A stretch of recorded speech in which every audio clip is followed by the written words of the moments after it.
नमस्कार मित्रों, मारी यूट्यूब चैनल मैथ्स एचीवर में तमारुं स्वागत है।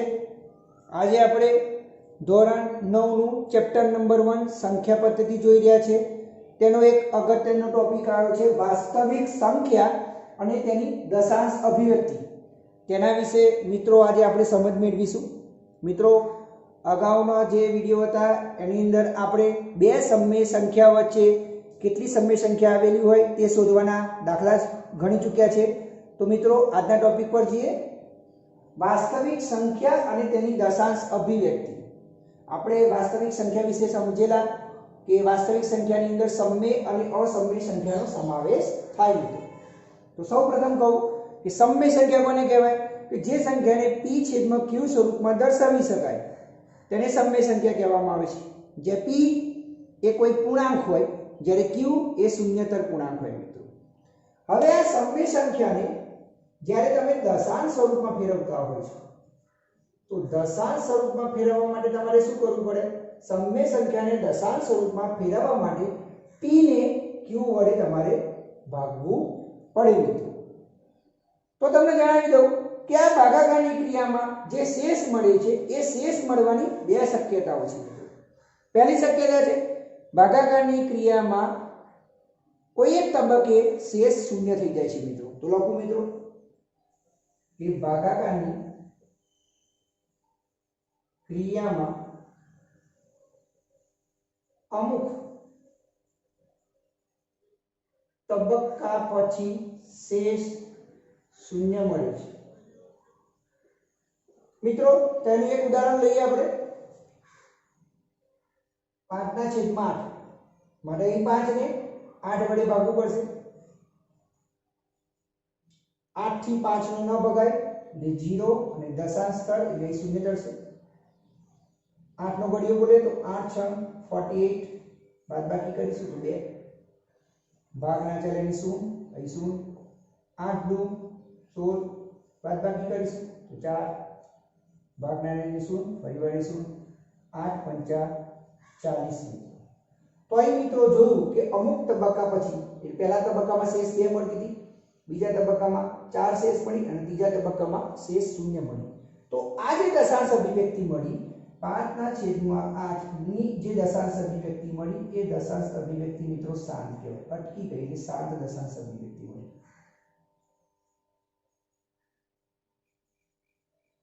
અને આપણે ભણી ચૂક્યા છે શાંત દશાંશ અભિવ્યક્તિ વિશે, મેં તમને સમજાવ્યું છે, ફરીવાર પણ સમજાવ્યું છે। બીજો એક ટોપિક છે કે ભાગાકારની ક્રિયામાં અમુક તબક્કા પછી શેષ શૂન્ય થાય છે। તો બીજી શક્યતા છે કે ભાગાકારની ક્રિયામાં અમુક તબક્કા પછી શેષનું પુનરાવર્તન થાય છે।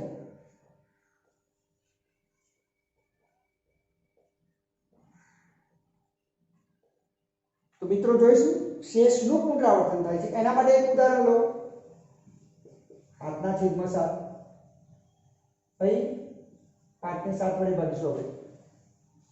ભાગના ચલ એટલે 0 દશાંશ 0 70 70 49 બાદબાકી કરીએ 1 ભાગના ચલ શું પરિવાર 0 7 * 7 બાદબાકી કરીએ 3 ભાગના ચલ શું પરિવાર 0 7 * 28 बादबाकी करिए 2 परिवार 0 0 7 2 14 6 परिवार 0 0 7 * 56 4 परिवार 0 0 7 * 35 5।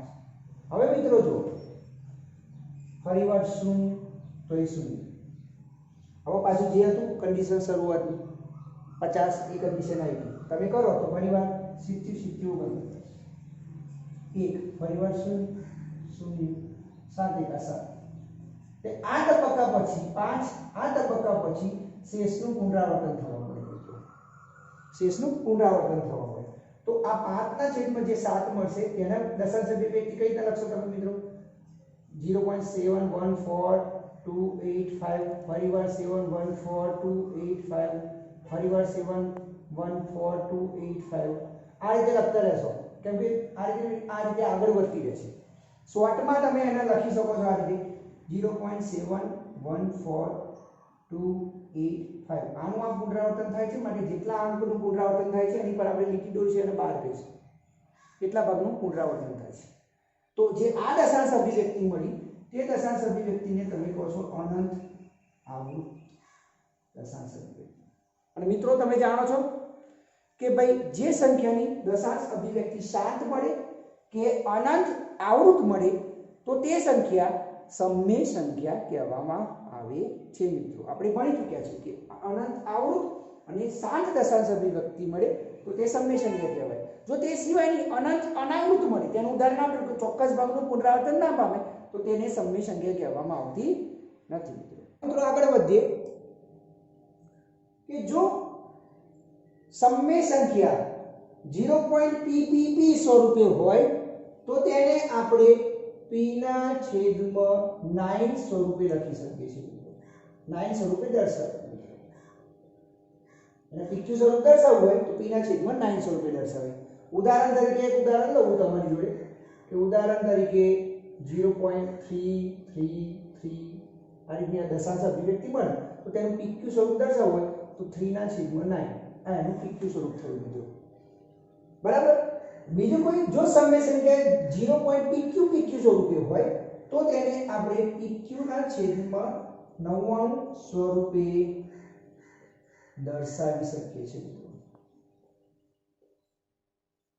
ઉદાહરણ તરીકે એક એક્ઝામ્પલ લઉં ઉદાહરણ તરીકે 0.3535 તો તેનું pq સ્વરૂપ દર્શાવવું હોય તો એ સંખ્યાનું pq સ્વરૂપ શું થાય કયો ભાગ પુનરાવર્તન થાય છે ફક્ત બે જ આંકડા પુનરાવર્તન થાય છે તો 35 ના છેદમાં 99 આનું pq સ્વરૂપ થયું છે તે ઉપરાંત આગળ વધીએ જો કોઈ સમમેય સંખ્યાને pqr સ્વરૂપે દર્શાવાય તો તેને pqr ના છેદમાં 999 સ્વરૂપે દર્શાવી શકાય છે અને તેનું pq સ્વરૂપ દર્શાવવું તો એના માટે એક ઉદાહરણ લઉં 0.354354 કોઈ પણ ઉદાહરણ અહીં ત્રણ અંક પુનરાવર્તન વારંવાર થાય છે માટે એનું pq સ્વરૂપ જે થશે એ થશે 354 છેદમાં 999 એનું pq સ્વરૂપ મળશે મિત્રો આ સમજવાનું છે pq સ્વરૂપના આગળ એક્ઝામ્પલ આવશે મિત્રો બરાબર આ ત્રણ પોઈન્ટ યાદ રાખવાના જો 0.ppp સ્વરૂપે હોય તો p ના છેદમાં 9 0.pq સ્વરૂપે હોય એટલે બે અંક પુનરાવર્તન પામતા હોય તો pq ના છેદમાં 99 0.pqr હોય તો pqr ના છેદમાં 999 મિત્રો હવે આગળ વધીએ હવે એવું કહેવામાં આવે છે કે બે સમમેય સંખ્યા વચ્ચે ઘણી બધી સમમેય સંખ્યાઓ તો મળે જ છે પરંતુ કોઈ પણ બે સમમેય સંખ્યા વચ્ચે એકથી વધુ અસમમેય સંખ્યા પણ મિત્રો મળે છે બરાબર છે અહીં આપણે જાણીએ છીએ કે √2 અને √3 એ શું છે બંનેનું વર્ગમૂળ નથી નીકળતું માટે બંને અસમમેય સંખ્યા છે મિત્રો બરાબર છે એ સિવાય પાઈની કિંમત છે 3.14 આશરે તો તે પણ અસમમેય સંખ્યા છે મિત્રો કેમ કે એની જે દશાંશ અભિવ્યક્તિ મળે છે એ દશાંશ અભિવ્યક્તિ આપણને અનંત અનાવૃત મળે છે આના પરથી આપણે મેઇન મુદ્દા પર આવ્યા કે જે સંખ્યાની દશાંશ અભિવ્યક્તિ અનંત અનાવૃત મળે તો તે સંખ્યા કેવી મળે અસમમેય સંખ્યા હોય અસમમેય સંખ્યા મળે જે સંખ્યાની દશાંશ અભિવ્યક્તિ અનંત અનાવૃત હોય એટલે કે ચોક્કસ ભાગનું પુનરાવર્તન ન પામતું હોય અથવા તો બીજું કહીએ તો જે સંખ્યાની દશાંશ અભિવ્યક્તિ કેવી હોય શાંત હોય કે અનંત આવૃત મળે તો તે સંખ્યા કેવી મળશે આપણને સમમેય સંખ્યા મળશે મિત્રો આગળ હવે કોઈ પણ સમમેય સંખ્યા હોય એ સમમેય સંખ્યા ની અંદર લઈએ આપણે pq સમમેય સંખ્યા લઈએ તો આ pq સમમેય સંખ્યાની અંદર જ્યાં q બરાબર 2 ની m ઘાત અને 5 ની n ઘાત જ્યાં m અને n એ કોઈ પૂર્ણાંકો હોય મિત્રો સમજો કોઈ સમમેય સંખ્યા pq સ્વરૂપમાં હોય એ સમમેય સંખ્યા pq સ્વરૂપમાં હોય જ્યાં q બરાબર 2 ની m ઘાત અને 5 ની m ઘાત એટલે કે m અને n કોઈ પૂર્ણાંક હોય તો જે આ સમય સંખ્યા છે આ સમય સંખ્યાની જે દશાંશ અભિવ્યક્તિ મળશે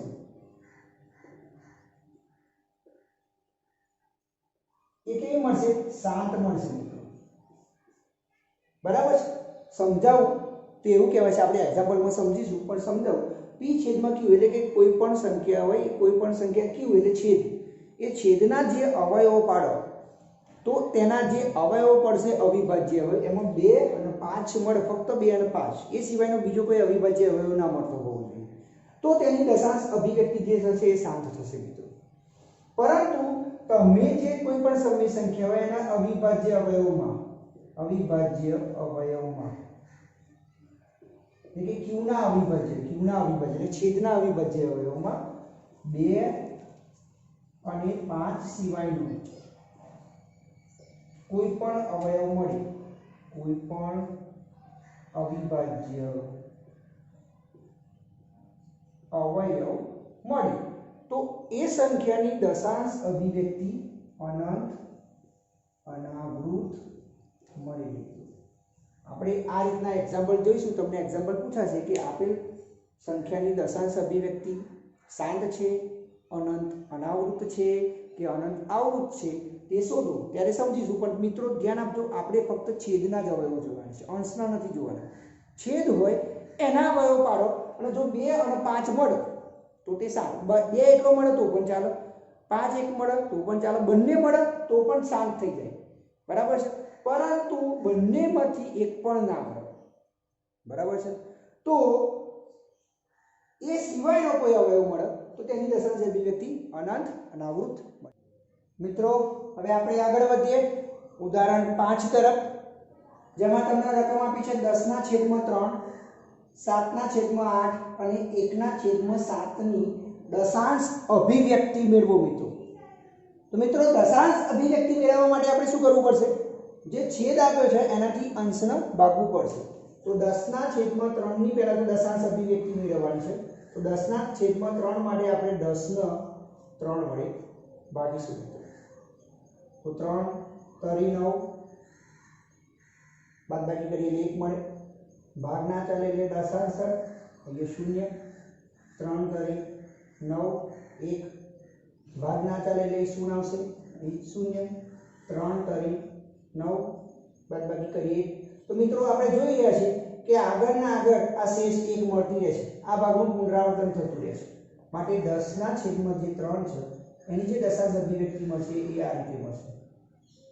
તેને ટૂંકમાં લખ્યું હોય તો 3 ઉપર કયો ભાગ પુનરાવર્તન પામે છે? 3. તો 3 ની ઉપર લીટો એને 12 કહી છે એટલે 3 પોઈન્ટ. આ રીતે તમે પણ લખી શકો કાં તો આ રીતે પણ તમે લખી શકો. 3 ના ઉપર 3 12, મતલબ આ 3 જે છે એ પુનરાવર્તન પામે છે. ત્યારબાદ બીજું છે 7/8. આ પહેલું પતી ગયું, આ બીજું લીધું એની અંદર. 7/8 માટે 7 ને 8 વડે ભાગીશું મિત્રો. ભાગ ના ચાલે એની 0 અને દશાંશ તો 0, 88, 64, બાદબાકી કરીએ તો 6, ભાગ ના ચાલે એની 0 તો 0, 8 સીતા 56, અહીં રહેશે 4, ભાગ ના ચાલે એની 0, 0, 8 પંચા 40 મિત્રો. અહીં શેષ વધી ગઈ 0 મિત્રો. અહીં અટકી ગયું મિત્રો.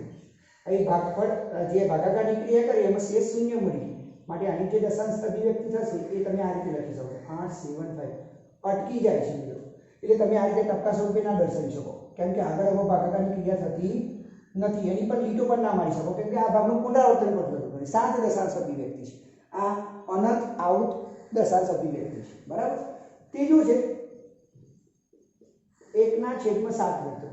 તો એના માટે 1 ને 7 વડે ભાગવું પડશે આપણે. સૌપ્રથમ ભાગફળ ના ચાલે 0, 0, 7 × 7, 3, ભાગ ના ચાલે 0, 0 ઉતારી નીચે, 7 ચોક 28, બાદબાકી કરીએ તો 2, ફરીવાર 7 થી 2 ભાગ ના ચાલે તો ઉપર 0 આવી, નીચે પણ 0 ઉતારી, 7 દુ 14, ફરી પણ ભાગ નથી ચાલતા એટલે 0, અહીં 0, 7 × 56, 4, ભાગ ના ચાલે 0, 0, 7 पंचा 35 परिवार 5 गया अभी 0 0 सिक्यू सिक्यू 49 एक मित्रों तो शुरुआत जेवी क्रिया थी परिवार भाग ना चले तो 0 तो 0 7 एका 7 અહીં 3 મિત્રો આ ભાગથી પુનરાવર્તન થવા માંડે જો એટલે આટલે સુધી આવ્યો જે છે એ આટલે સુધી તમારું આવ્યું 1 સુધી આટલે સુધી આવ્યું તમારું અહીંથી પછી પુનરાવર્તન થવા માંડે 1 4 2 એવું આવવા માંડશે બરાબર છે મિત્રો તો 1/7 ની દશાંશ અભિવ્યક્તિ થશે 0 1 4 2 8 5 અને 7 એક ના લખી શકાય કે એક અપરિવાર પુનરાવર્તન પામે એટલે શોર્ટમાં તેની પર તમે આ રીતે પણ લખી શકો છો અથવા તો તમે એને આ રીતે પણ લખી શકો છો 1 4 2 8 5 7 પરિવાર 1 4 2 8 5 7 ડેશ ડેશ ડેશ કે આનો આ જ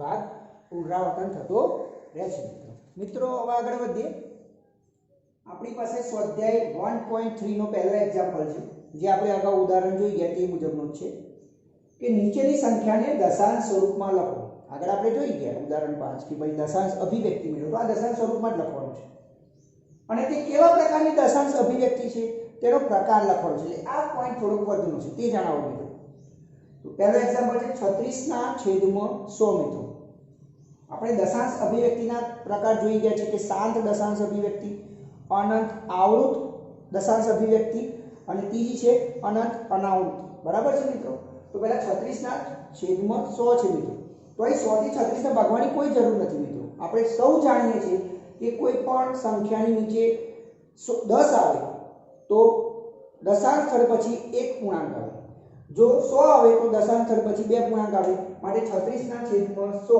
ને તમે આ રીતે લખી શકો છો મિત્રો 0.36 બરાબર છે આ રીતે તમે લખી શકો છો 36 શતાંશ કહેવાય તો આપણે આ કેવી થઈ ગઈ અટકી ગઈ એટલે શાંત દશાંશ અભિવ્યક્તિ થઈ માટે આપેલ દશાંશ અભિવ્યક્તિ કેવી છે શાંત દશાંશ છે બરાબર ત્યાર પછી બીજો એક્ઝામ્પલ છે 1/11 તો અહીં શું કરવું પડશે 11 થી 1 નો ભાગવો પડશે મિત્રો તો આપણે શરૂઆત કરીએ કે 1/11 થી ભાગીએ ના ભગાય તમે જાણો છો માટે આપણે શું કરીશું 0 અને દશાંશ સ્થળ તો 0 થશે હજુ પણ ભાગ નથી કરી શકાતો 11 થી 10 ને નથી ભગાતું માટે આપણે 0 ફરીવાર ચલાવીશું તો એ 0 આવશે 11 9 બાદબાકી કરીએ તો 1 રહે ફરીવાર 11 થી 1 ને નથી ભાગી શકાતો એટલે 0 પછી 0 હજુ પણ 11 થી 10 ને નથી ભાગી શકાતો 0 તો સોરી અહીં 0 નહીં અહીં 0 આવશે અને અહીં 0 આવશે માટે 11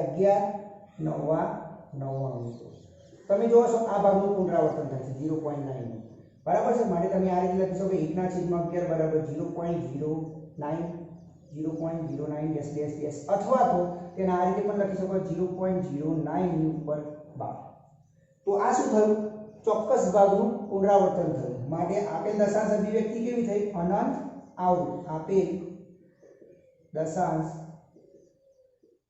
અભિવ્યક્તિ અનંત આવૃત છે હવે મિત્રો ત્રીજો એક્ઝામ્પલ જે આપણે જોઈએ છે કે મિશ્ર અપૂર્ણાંક છે તો સૌપ્રથમ મિશ્ર અપૂર્ણાંકને આપણે અશુદ્ધ અપૂર્ણાંકમાં ફેરવી દઈએ એ કઈ રીતના થાય કે આ બંનેનો ગુણાકાર થાય 8 ચોક 32 ને 1 33 માટે 4 ગુણાંક 1 અઠમાંશ ને આપણે 33/8 લખી દઈએ આ અશુદ્ધ અપૂર્ણાંકમાં ફેરવી કાઢીએ હવે 33 ને 8 વડે ભાગીએ મિત્રો તો 8 ચોક 32 બાદબાકી કરીએ તો 1 રહે હવે ભાગ ના ચાલે દશાંશ સ્થળ તો 0 8 એકા 8 2 ભાગ ના ચાલે 0 તો 0 8 દુ 16 ભાગ ના ચાલે શેષ 4 વધે ભાગ ના ચાલે 0 તો 0 8 પંજા 40 મિત્રો અહીં શેષ 0 મળી શેષ 0 મળી માટે દશાંશ અભિવ્યક્તિ કેવી મળી ગઈ અટકી ગઈ માટે શાંત દશાંશ અભિવ્યક્તિ છે માટે તમે લખી શકો 33/5 બરાબર શું થાય 4.125 બરાબર છે તો એને લખવું તો લખી શકાય કે આપેલ દશાંશ અભિવ્યક્તિ શાંત દશાંશ છે મિત્રો આગળ વધીએ આપણે 1.3 ના 3 એક્ઝામ્પલ જોયા. હવે ચોથો એક્ઝામ્પલ 3 ના છેદમાં 13. તો 3 ના છેદમાં 13 તો અહીંયા 3 ને 13 વડે ભાગવું પડશે મિત્રો. ભાગ ના ચાલે એટલે 0 અને દશાંશ તો 0. 13 દુ 26 બાદબાકી કરીએ તો શેષ 4 વડે. હજુ પણ ભાગ નથી ચાલતો માટે 0 આવશે અહીં 0.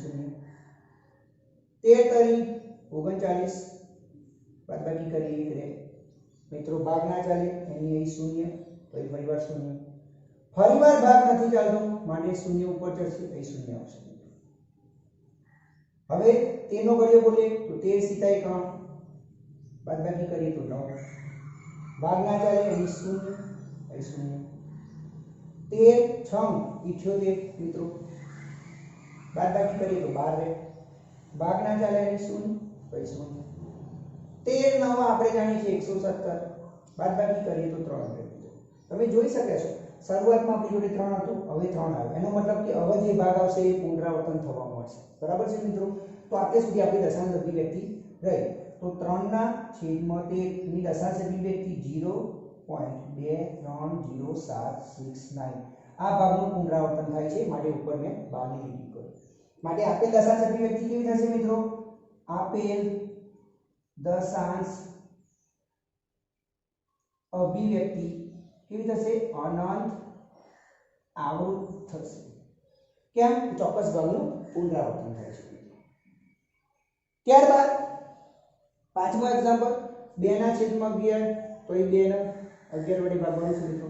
ના ભાગી શકાય તમે જાણો છો માટે 0 દશાંશ તો 0 મૂકીએ. 11 1 11 9 રહે. ના ભાગ ચાલી શકે એટલે 0 તો 0. 11 88 બાદબાકી કરીએ તો 2. મિત્રો એ જોયું કે 2 તબક્કા પછી પાછું 2 જે શરૂઆતમાં હતું તે 2 ભાગનું પુનરાવર્તન થવા મળે છે. માટે ગણવાની કોઈ જરૂર નથી. કરવું હોય તો તમે કરી શકો છો કે 0 મૂકીને 11 1 11 પરંતુ આપણને ખબર પડી ગઈ છે કે આ ભાગનું પુનરાવર્તન થવા મળશે માટે 2 ના છેદમાં 11 ની દશાંશ અભિવ્યક્તિ 0 ના છેદમાં 18 ઉપર 12 કેમ કે આ ભાગનું પુનરાવર્તન થાય છે. બરાબર છે મિત્રો. માટે આપેલ દશાંશ અભિવ્યક્તિ અનંત આવૃત છે. ત્યારબાદ 329 ના છેદમાં 400. તો અહીં શું કરીશું આપણે? 400 થી 329 ને ભાગીશું. શરૂઆતમાં જોશો તો નહીં ભગાય માટે 0 દશાંશ તો 0. હવે 4 એ ફક્ત 4 જ સમજો. એ 32 સમજો. 4 * 32 માટે 400 * 32. સત્તા ખાતર બાદબાકી કરીએ તો શું રહે? 90. તમે જોશો 400 થી 90 ના ભગાય માટે 0 ચડશે 0. 400 * 800 અને બાદબાકી કરીએ તો 100 રહે મિત્રો. હજુ પણ ભાગ ના ચાલે માટે અહીં 0 નીચે 0 ઉતરશે. 400 * 800 માટે અહીં હશે 200. ભાગ ના ચાલી શકે માટે 0 નીચે ઉતરે 0. અહીં સમજવાના 4 અને સમજવાના 20 માટે 400 × 5 2000 માટે શેષ મળશે મિત્રો આપણને 0. તો આગળ ભાગાકારની ક્રિયા અટકી જાય છે મિત્રો. માટે આપેલ સંખ્યાની જે દશાંશ અભિવ્યક્તિ છે એ કેવી મળે છે? શાંત થઈ જાય છે. કેમ કે અટકી જાય છે. માટે આપણે ઉપર કોઈ લીટો મારતા નથી, બારની ચિહ્ન મારતા નથી. માટે એ લખી શકે છે કે આપેલ સંખ્યાની દશાંશ અભિવ્યક્તિ શાંત